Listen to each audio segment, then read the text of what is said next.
वजूद लाता है। ये एक कहानी है हम सब की। जिनसी अमल के दौरान तकरीबन 300 मिलियन से ज़्यादा स्पर्म्स निहाई के अंदर दाखिल होते हैं और जल्द ही उसके बाद उनमें से लाख निहाई से बाहर निकल जाते हैं या तेज़ाबियत वाले माहौल के होने की वजह से मर जाते हैं।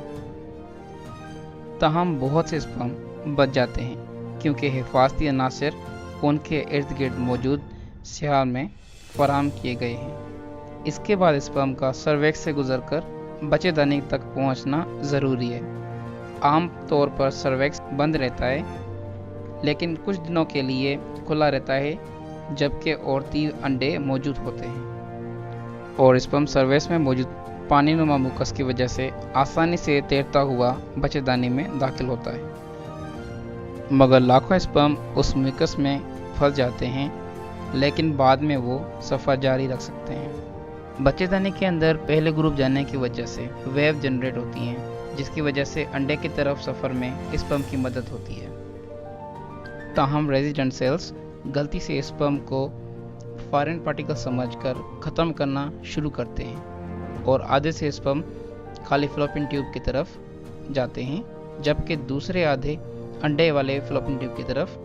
तेज़ी से जाते हैं और अब सिर्फ चंद हज़ार फ्लोपिन ट्यूब के अंदर बाकी हैं। छोटे बालों नुमा सिलिया अंडे की तरफ मूव करते रहते हैं और स्पर्म अंडे तक पहुंचने के लिए सिलिया की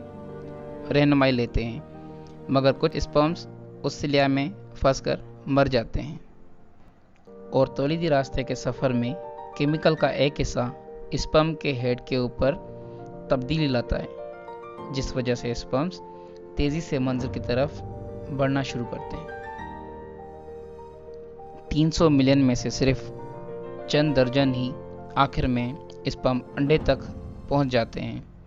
और अंडा एक मुख्तलिफ लेयर से कवर्ड होता है जो कि कोरोना रेडिटा के नाम से जाने जाते हैं। स्पर्म को उनसे गुजरकर ज़ोना पेलुस्टा तक पहुंचना ज़रूरी है और कोई भी स्पर्म उस लेयर को क्रॉस करके मखसूस स्पर्म रिसेप्टर के साथ मुंसलिक होता है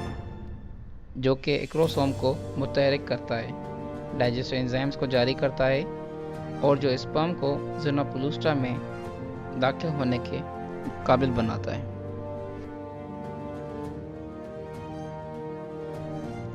और इस तरह से पहला स्पर्म नाकाबिल यकीन मुश्किलात से गुजरकर एक अंडे तक पहुंचता है और चंद मिनटों के अंदर एक बैरूनी झलियाँ फ्यूज़ हो जाती हैं और स्पर्म को अंदर की ओर खींच लेती हैं।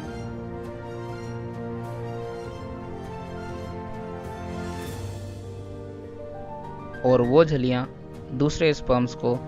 रोकती हैं। अंडा अगले केमिकल्स को बढ़ाता है जो कि दूसरे स्पर्म्स को अंडे से दूर करती है और मजबूती से लेयर बनाते हैं जिसका रद्द-ए-अमल ज़ोना पेलुसिडा को बाहर फैला देता है और किसी भी स्पर्म को ज़ोना पेलुसिडा से मुंसलिक होने नहीं देता।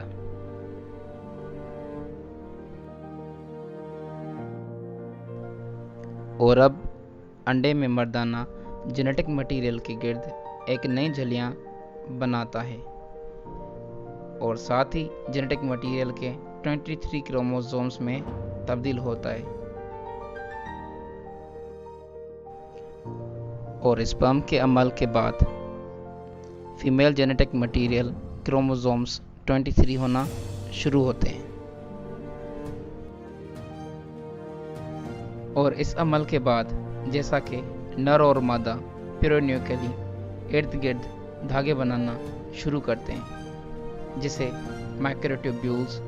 कहा जाता है जो कि उन्हें एक दूसरे की तरफ खींचकर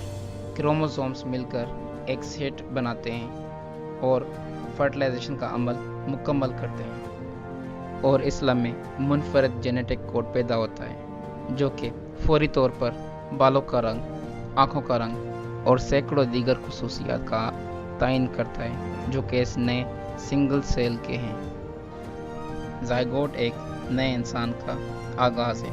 और अब सिलिया और फ्लोपिन ट्यूब ज़ायगोट को बच्चेदानी की तरफ आहिस्ता से ले जाते हैं जहां वो पैदाइश के लिए तैयार होने तक अगले 9 महीनों तक बच्चेदानी में बढ़ता है।